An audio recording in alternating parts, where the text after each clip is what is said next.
ఇంతవరకు బాగానే ఉంది. కోమటిరెడ్డి వెంకటరెడ్డి గారిని అక్కడికి ఎందుకు తోలిరు సీఎం గారు? ఆయన ఇంకా వేరే పనికి తోలండి. ఆయన ఆడికి పోయి నీళ్లు వాటర్ కలిసినాయి కాబట్టి ప్రమాదం వచ్చిందని చెప్తా ఉన్నాడు. నీళ్లు గవే వాటర్ గవే.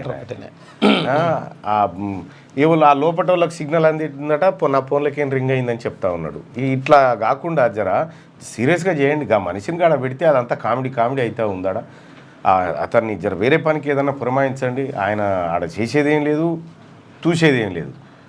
సరే ఇంజనీరింగ్ సగం దాకా చదివిండు, కానీ చదివినప్పటికి కూడా ఆ మనిషి చెప్తున్న మాటలకు ఓ సంస్థతో మాట్లాడేది ఉంటే సంస్థ ఇడిచిపెట్టి ఆయన పేరు అని చెప్తా ఉన్నాడు. సో అంత గందరగోళం ఉంది అక్కడ. కన్ఫ్యూజన్, మీడియా కన్ఫ్యూజన్, అందరి కన్ఫ్యూజన్ ఉంది.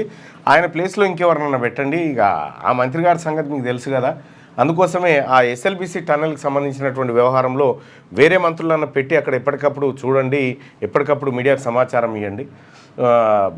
ఆయన లోపట ఉన్న ఆయనట, ఆ లోపల చిక్కుకున్న ఆయన వాళ్ళ భార్యతో మాట్లాడినట ఫోన్లో. ఇక అంత కామెడీ చేస్తుండే ఆ సీరియస్ వ్యవహారాన్ని. సో దాన్ని కొద్దిగా వెంకరెడ్డి గారు ఇంకా మీ వేరే పని ఏదైనా ఉంటే చూసుకోండి, అది వదిలిపెట్టండి. గాడికి మీరెందుకు పోయి ఆడికి